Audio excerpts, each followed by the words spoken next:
오늘 말씀의 제목은 잘 살고 잘 죽는 법이라는 제목으로 함께 말씀을 나누려고 합니다. 창세기 5장의 전체적인 내용은 1절에서 가르쳐 주듯이 아담의 계보 곧 족보를 적은 책입니다. 정확히 말하면 가인이 아벨을 죽인 후에 가인은 다른 곳으로 도망치듯 떠나고 아담과 하와가 셋이라는 아들을 낳음으로써 이어지는 족보입니다. 이 족보는 아담부터 노아까지 족보를 기록하고 있다는 거죠. 그런데 여러분, 이 족보를 이제 살펴보게 되면 알겠지만 우리가 반복적인 걸 발견할 수 있습니다. 우리가 첫 번째, 이 잘 살고 잘 죽는 법의 첫 번째는 길고 지루하게 사는 법입니다. 오늘 두 가지로 볼 건데요. 첫 번째는 길고 지루하게 사는 법. 창세기 5장을 살펴보시면 네 가지 단어가 반복되고 있다는 것을 알 수 있습니다. 3절에 아담은 130세 셋을 낳았고 800년을 지내며 자녀들을 낳았으며 930세를 살고 죽었습니다. 셋은 105세에 에노스를 낳았고 807년을 지내며 자녀들을 낳았으며 912세를 살고 죽었습니다. 에노스는 90세에 게난을 낳았고 815년을 지내며 자녀들을 낳았으며 905세를 살고 죽었습니다.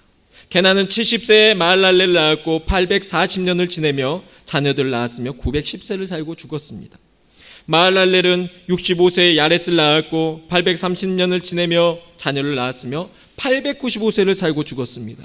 야렛은 160세에 에녹을 낳았고 800년을 지내며 자녀를 낳았으며 962세를 살고 죽었습니다. 에녹은 65세에 무두셀라를 낳았고 300년을 더 살다가 365년에 하나님이 데려가셨습니다. 무두셀라는 187세에 라멕을 낳았고 782년을 지내며 자녀를 낳았으며 969세를 살고 죽었습니다. 라멕은 182세에 노아를 낳았고 595년을 지내며 자녀를 낳았으며 777세를 살고 죽었습니다. 제가 아담의 자손들이 자녀를 낳고 오랫동안 지내며 다른 자녀들도 계속 낳으며 살다가 죽었다는 내용만 읽어도 여러분 벌써 지루함이 느껴지시죠? 네.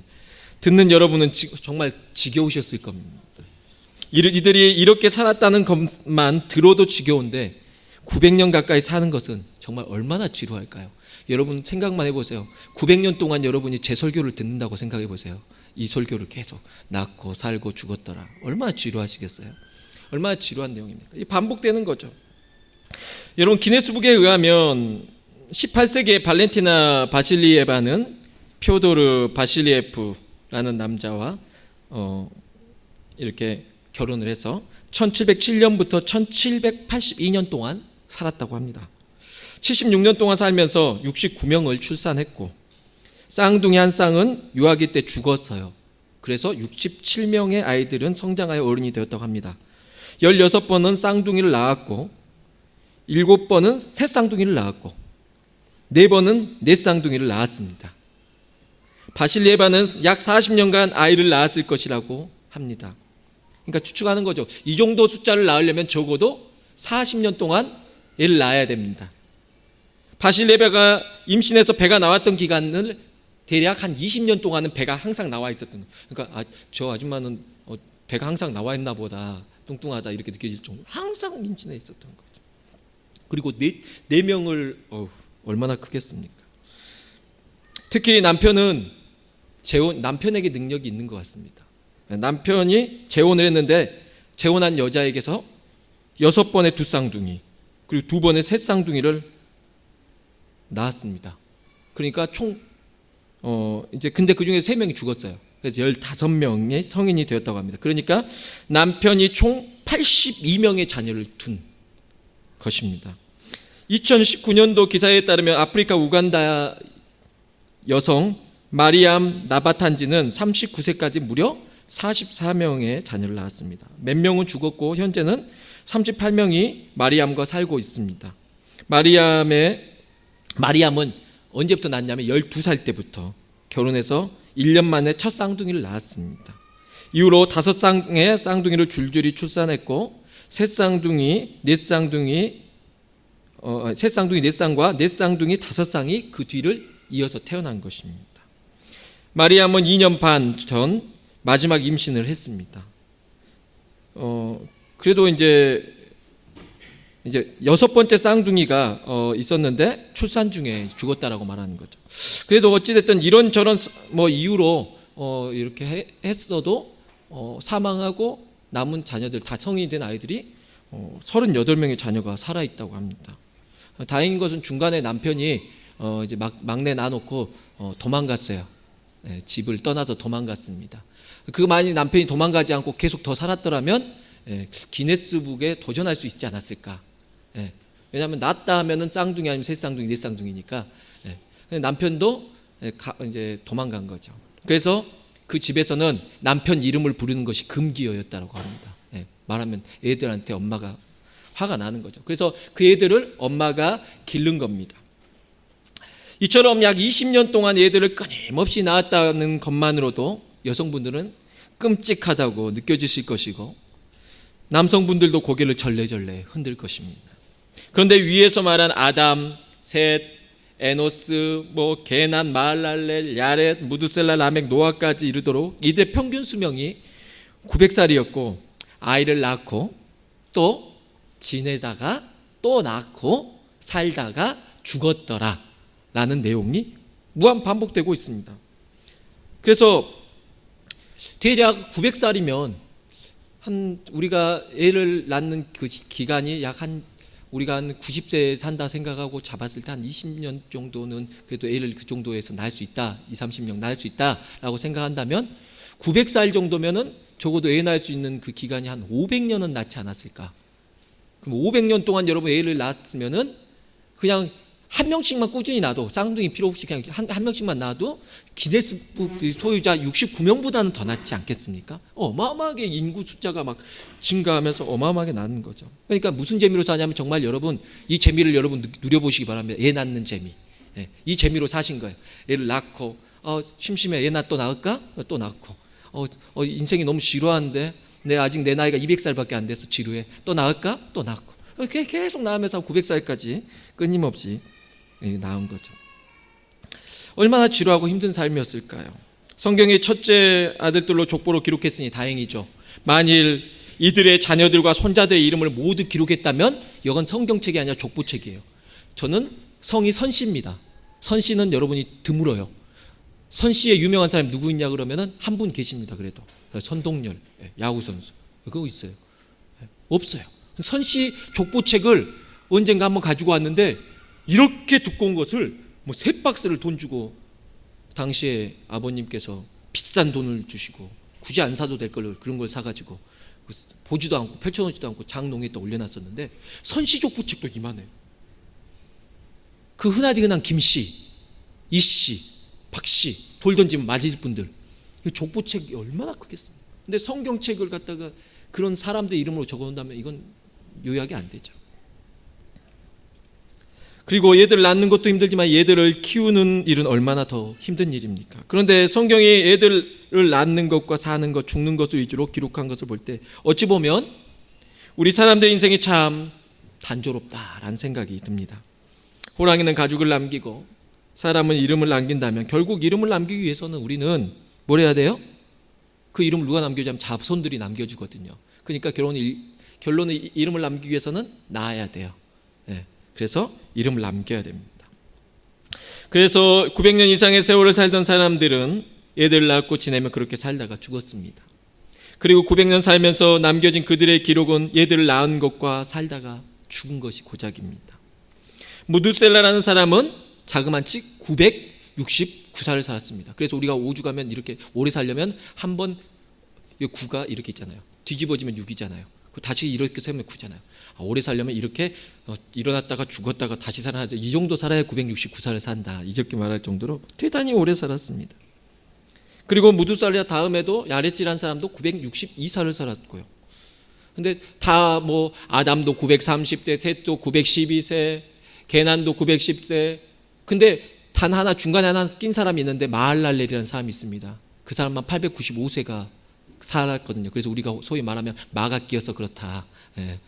마가 끼어도 이 사람은 895세를 살았습니다. 그러니까 기본 평균적으로 다 900살을 사는 거죠.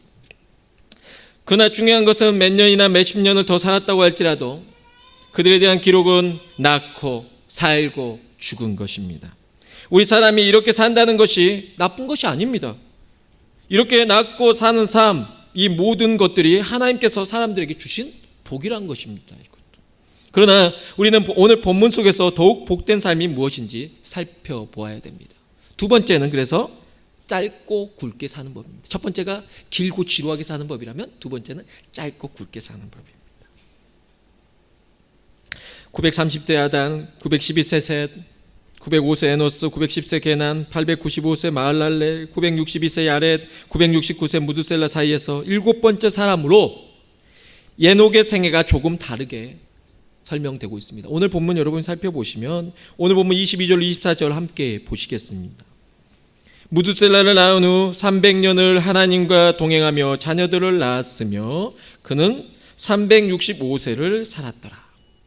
에녹이 하나님과 동행하더니 하나님이 그를 데려가심으로 세상에 있지 아니하였더라. 일단 앞에 소개된 여러 명의 900년 이상을 살았던 사람들과는 다르게 내용이 많이 첨가되었습니다. 사실 여러분 보십시오. 낳고 지내며 살고 또 낳고 그러다가 죽었더라. 이 내용 가운데 갑자기 에녹이라는 사람의 인생에 대해서만 내용이 추가되었다라는 것입니다. 그래서 그 부분만 길어요. 이건 반칙이죠. 어떻게 보면. 근데 이 반칙을 쓰고 있다는 거예요. 특히 900살 정도는 살아줘야 명함이라도 내밀 수 있었던 장수마을에서 한 예를 들면 365년만 살았던 사람에 대한 특혜는 더욱 의심받을 만하지 않겠습니까? 적어도 900년 이상 산 사람들이야 길게 써주면 그러겠지만 365년만 살았던 사람을, 이 땅에 살았던 사람을 그 내용만 길게 쓰고 있다는 거죠. 근데 우리는 아들을 낳고 지내며 낳고 살다가 죽었다라는 단조로운 족보만을 살펴보다가 에녹에 대한 족보는 확실히 다르다는 것을 깨닫게 된다는 것입니다. 에녹의 마지막은 죽었더라. 대신에 뭘 쓰고 있습니까? 잘 보십시오. 살펴보십시오.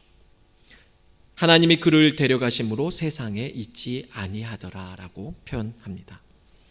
히브리서 11장 5절에서 에녹에 대해서 또 나오고 있거든요.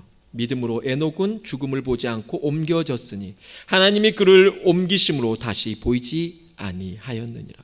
그는 옮겨지기 전에 하나님을 기쁘시게 하는 자라 하는 증거를 받았느니라 라고 분명히 에녹이 죽지 않고 하나님과 동행하다가 살아있는 모습 그 자체로 그대로 천국으로 올려졌음을 가르쳐 줍니다. 성경에서는 에녹과 엘리야가 죽지 않고 천국으로 올려졌음을 말해줍니다. 에녹은 어떻게 올려졌는지 알려지지 않았지만 엘리야는 불병거 타고 올라갔다라는 것을 성경에서 기록하고 있죠. 그가 산의 수를 나타내는 365는 1년의 총 날수를 의미합니다. 이것은 그의 삶이 완전했다는 것을 의미한다는 것입니다. 우리는 2020년도 새해부터 2019년도보다는 더욱 나은 모습으로 살기를 다짐하며 시작했겠지만 벌써 여러분 12일째가 지나갑니다. 그런데 우리는 벌써 그 다짐이 잘 되지 않는다고 느끼는데 에녹은 1년 동안만 성실하게 예배와 기도와 말씀 생활을 한다는 것도 쉽지 않았을 텐데 자그만치 그의 인생을 300년 이상 300년 동안 하나님 앞에 통행했다는 거죠. 그리고 그의 인생이 이 땅에서 머문 인생이 365살이 가르쳐주는 것은 우리의 매일 1년 365일 우리는 이처럼 에녹처럼 하나님과 동행하려는 이런 마음으로 이런 생각을 가지고 살아야 된다는 것입니다. 그는 가장 오래 살았던 무드셀라의 아버지로서 무드셀라를 65세에 낳은 후부터 300년 동안 하나님과 동행하며 자녀를 낳았습니다. 그전 사람들도 똑같이 얘들을 낳았는데 에녹은 얘들을 낳은 내용이 확연히 다릅니다. 첫 번째는 무드셀라를 낳은 후부터 하나님과 동행한 것입니다. 여기서 두 번째는 무드셀라를 또한 낳은 후부터 300년 동안 자녀들을 낳으며 하나님과 동행한 거죠. 그러니까 무드셀라를 낳은 후부터 하나님과 동행하였고 또한 무드셀라를 낳은 후부터 300년 동안 자녀들을 낳으면서 하나님과 동행한 것 두 가지를 우리는 살펴봐야 된다는 것입니다. 여기서 우리가 궁금해야 될 사항은 도대체 무드셀라를 낳을 때 무슨 일이 있었길래 그가 그 시점부터 하나님과 동행하게 되는 계기가 되었을까라는 것입니다. 여러분이 성경을 살펴보셔야 됩니다. 본문을 여러분 지금 보십시오. 보시면 그 부분이 나옵니다. 분명한 사실은 알 수 없지만 무드셀라가 태어날 때 에녹이 하나님을 신뢰하게 된 사건이 있었던 것 같습니다. 그래서 성경에서 기본적으로 우리가 알 수 있는 것은 특별한 사건을 통해서 하나님을 전적으로 신뢰하는 믿음이 생겼다는 것은 인생에 충격을 줄 만한 커다란 사건이 있었을 것이라는 거죠. 아브라함은 100세의 아들 이삭을 얻었고 아들 이삭이 장성할 무렵 하나님께서 이삭을 모리아산에 바치라고 하셨습니다. 아브라함은 아들 이삭을 100세에 얻은 사건과 아들을 바친 사건으로 인해 하나님께 믿음을 인정받고 믿음의 조상이라는 칭호를 받게 되었습니다.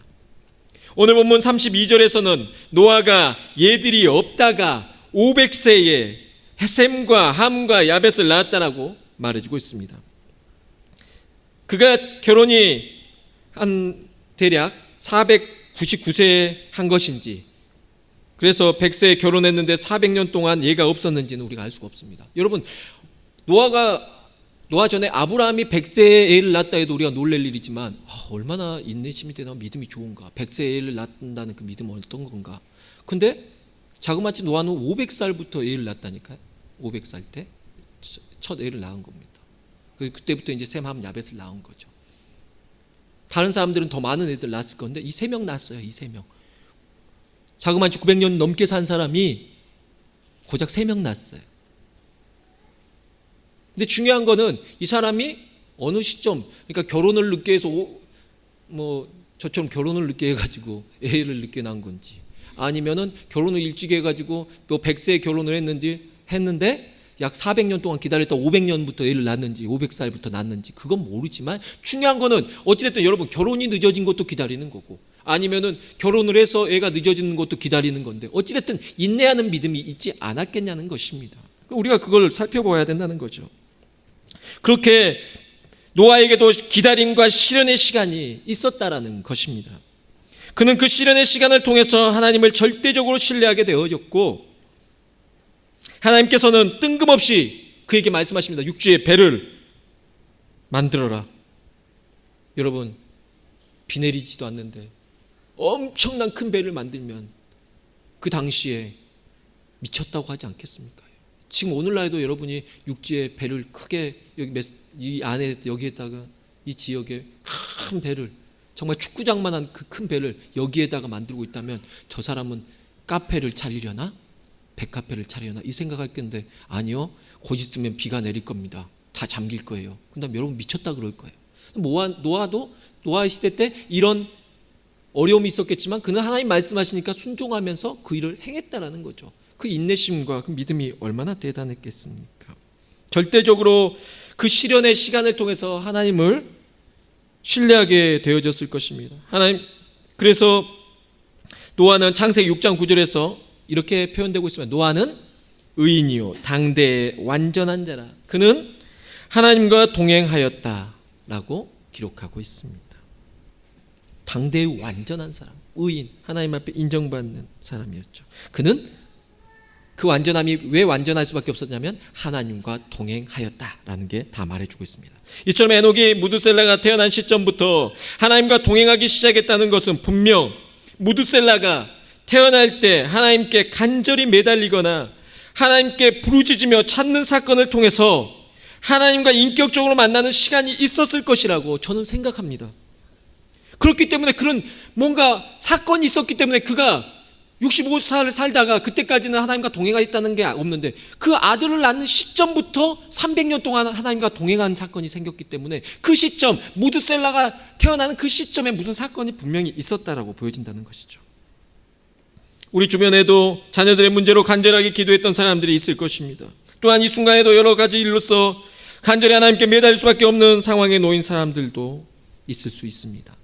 저는 아브라함이나 노아나 한나처럼 답답한 기다림과 인내의 시간들은 하나님께서 준비하신 믿음이 자라나는 시간이며 하나님께서 만나주시는 강력한 시간임을 믿어 의심치 않습니다. 또한 엄마의 고통 중에 태어난 우리가 잘 아는 많이 들어본 야베스라는 사람이 있습니다.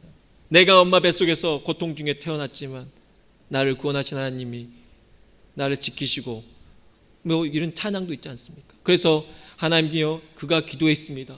주여 나에게 복을 주시고 나의 지경을 넓히시고 나로 환난을 벗어나 근심이 없게 하고 기도했더니 하나님 그 기도를 드시고 축복하였다.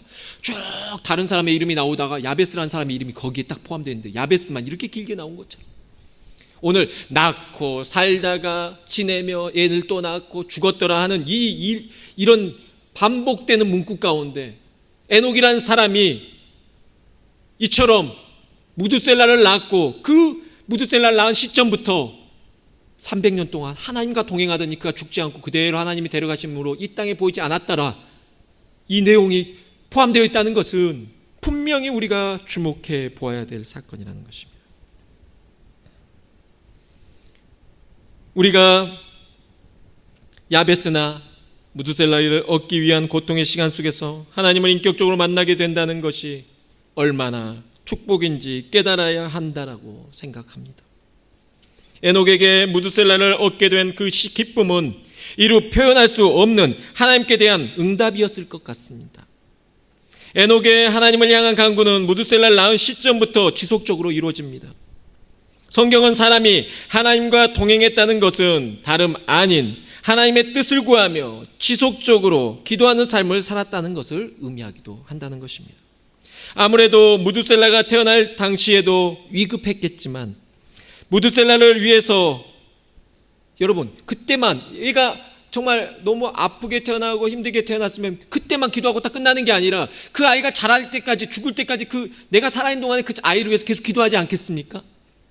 그러다 보니까 에녹은 아무래도 지속적으로 무두셀라가 그 태어날 그 시점에도 뭔지는 모르겠지만 하나님을 신뢰할 만한 그 사건이 있었고 그 이후에도 그 아이가 자라나는 그 순간 자기가 이 땅에 살고 있는 그 순간 계속 그 아이를 위해서 기도했었던 것 같습니다. 그 기도의 습관들은 지속적으로 발전해졌고 나중에는 그 습관은 오히려 하나님과 그가 평생을 동행하는 그 시점을 만들어버리고 만다는 것입니다. 이게 정말 중요한 것입니다. 여러분 그러니까 그런 시련의 순간들 그런 아픔의 시간들이 우리에게 주어진 것은 무엇을 의미합니까? 그것은 곧 우리가 하나님을 만날 만한 때다.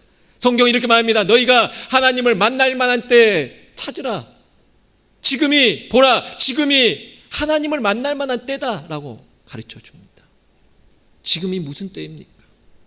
우리는 믿는 사람들은 그걸 파악을 해야 되는 것입니다. 위기가 왔을 때 그 위기는 곧 하나님께서 여러분을 만나기 위한 하나님께서 준비하신 계획이며 하나님께서 인간들과 통행하기 위해서 준비하신 하나님의 계획 가운데 있다는 것입니다. 그래서 우리는 인간은 누구나 모든 것이 괜찮아지면 더 이상 하나님께 아뢰지 않습니다.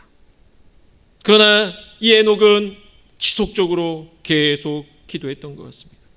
바울은 이렇게 말하며 남들을 위해 기도할 때 남들의 병은 고쳐주시지만 왜 자신의 병은 고쳐주지 않는지 우리가 말할 때 뭐 바울이 안질도 있었고 간질도 있었고 뭐 되게 못생겼고 막 그렇게 봅니다. 코는 매부리 코에 바울의 그렇게 말을 표현하거든요. 남들은 바울이 지나가기만 해도 막 병이 낫는데 예를 들면 근데 본인의 병은 본인이 못 고치는 거예요. 그러다가 그러니까 예를 들면 이렇게 설교를 하다가 바울이 갑자기 쓰러져서 막 간질을 한다고 생각해 보십시오. 얼마나 은혜가 안 되겠어요. 얼마나 부끄럽겠어요. 그러니까 얼마나 기도했겠습니까? 하나님 내 이걸 고쳐주십시오. 근데 하나님이 안 고쳐주시는 거예요. 이 가시 같은 질병을. 그러니까 계속 기도하는 가운데 하나님이 이렇게 말씀하십니다. 내게 있는 것이 내게 족하다.